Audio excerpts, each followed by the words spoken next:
Assalamualaikum warahmatullahi wabarakatuh. Perkenalkan, kami dari kelompok 8 yang beranggotakan saya Fitria Dwi Rahmawati, NIM terakhir 024, dan Sri Arvika Riani, NIM terakhir 042, akan menjelaskan tentang amandemen UUD 1945, Lembaga Negara dalam UUD 1945, dan Demokrasi Pancasila. Yang pertama, amandemen UUD 1945. Amandemen adalah perubahan resmi dokumen resmi atau catatan tertentu, terutama untuk memperbagusnya. Perubahan ini dapat berupa penambahan atau juga penghapusan catatan yang salah atau tidak sesuai lagi. Tujuan perubahan UUD 1945 untuk menyempurnakan aturan dasar seperti tatanan negara, kedaulatan rakyat, HAM, pembagian kekuasaan, eksistensi negara, demokrasi, dan hukum. Adapun manfaat dari diadakannya amandemen adalah yang pertama, UUD 1945 tidak lagi menimbulkan pasal-pasal yang multitafsir.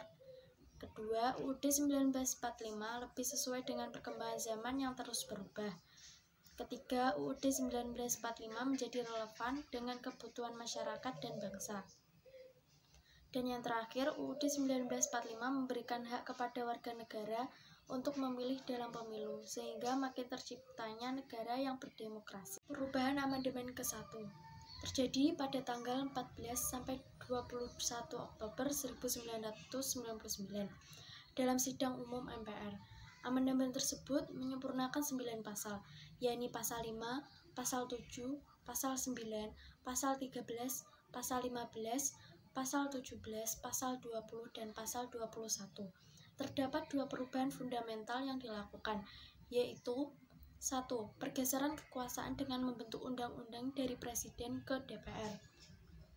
2. Pembatasan masa jabatan Presiden selama 5 tahun dan sesudahnya dapat dipilih dalam jabatan yang sama untuk 1 kali masa jabatan. Perubahan amandemen kedua terjadi pada tanggal 7-18 Agustus 2000 dalam sidang tahunan MPR. Pada perubahan UUD 1945 tersebut, ada 15 pasal perubahan atau tambahan, serta tambahan dan perubahan 6 bab. Terdapat 8 perubahan penting, yaitu 1. Otonomi daerah atau desentralisasi. 2. Pengakuan serta penghormatan terhadap satuan pemerintahan daerah yang bersifat khusus atau istimewa dan terhadap kesatuan masyarakat hukum, adat, beserta hak tradisionalnya.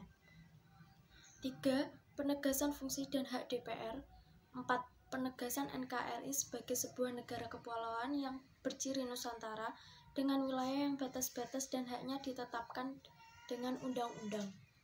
Perubahan amandemen ketiga terjadi pada tanggal 1-9 November 2001 dalam sidang umum MPR. Terdapat 23 pasal perubahan atau tambahan dan 3 bab tambahan. Terdapat 10 perubahan mendasar, yaitu 1. Penegasan Indonesia sebagai negara demokratis berdasar hukum berbasis konstitusionalisme. 2. Perubahan struktur dan kewenangan MPR. 3. Pemilihan presiden dan wakil presiden langsung oleh rakyat. 4. Mekanisme pemakzulan presiden dan atau wakil presiden. 5. Kelembagaan Dewan Perwakilan Daerah. 6. Pemilihan umum. 7. Pembaharuan kelembagaan Badan Pemeriksa Keuangan.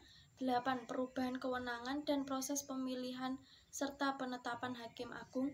9. Pembentukan Mahkamah Konstitusi. 10. Pembentukan Komisi Yudisial. Perubahan amandemen keempat terjadi pada tanggal 1-11 Agustus 2002 pada sidang umum MPR. Terdapat 13 pasal, 3 pasal aturan peralihan, 2 pasal tambahan, dan perubahan 2 bab.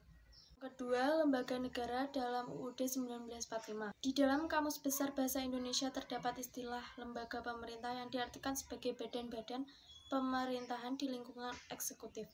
Jika kata pemerintah diganti dengan kata negara, sehingga menjadi lembaga negara, maka hal itu berarti badan-badan negara di lingkungan pemerintahan negara. Jadi tidak hanya badan eksekutif, tetapi juga badan legislatif, yudikatif, dan badan-badan negara lainnya. Susunan lembaga-lembaga negara dalam sistem ketatanegaraan Indonesia telah dilakukan penyempurnaan sesuai dengan aspirasi rakyat, sehingga mengalami beberapa perubahan. Sebelum UUD 1945 diamandemen, kedudukan MPR berada lebih tinggi dari lembaga-lembaga tinggi lainnya. Namun setelah UUD 1945 mengalami amandemen, kedudukan MPR disejajarkan dengan lembaga-lembaga tinggi lainnya seperti DPR, MA, DPA, BPK, dan Presiden. Majelis Permusyawaratan Rakyat atau MPR. Sesuai dengan pasal 3 ayat 1 UUD 1945, MPR amandemen mempunyai tugas dan wewenang sebagai berikut. 1. Mengubah dan menetapkan Undang-Undang Dasar. 2. Melantik Presiden dan Wakil Presiden. 3. Memberhentikan Presiden dan Wakil Presiden dalam masa jabatannya menurut Undang-Undang Dasar.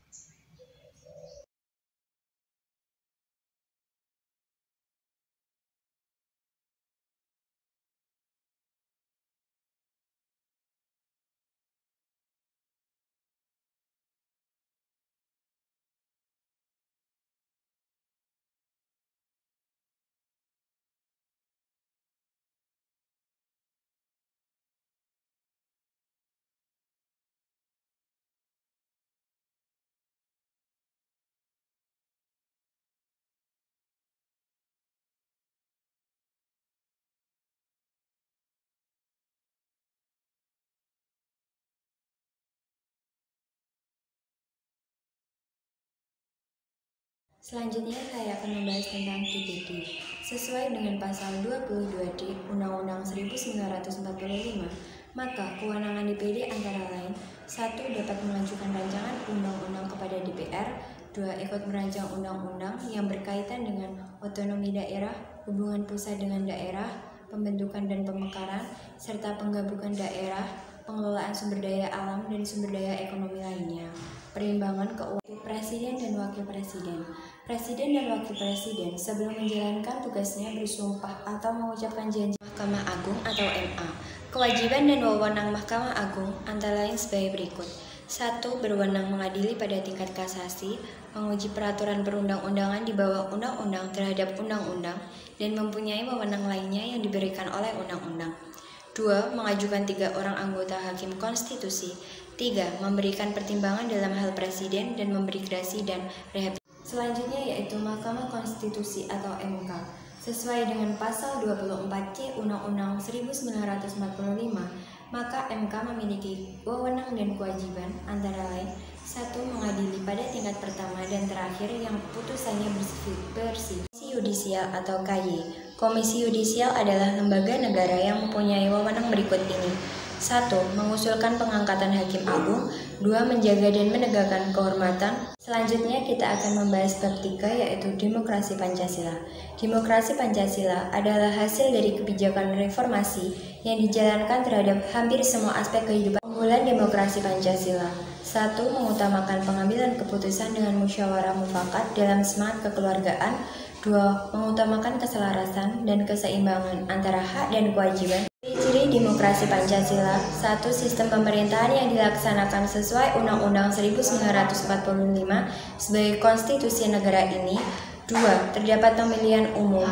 3. Semua warga negara mempunyai hak asasi manusia yang harus dihormati secara hukum. Terima kasih atas perhatiannya. Sekian dari kelompok 8. Apabila ada salah, mohon maaf. Wassalamualaikum warahmatullahi wabarakatuh.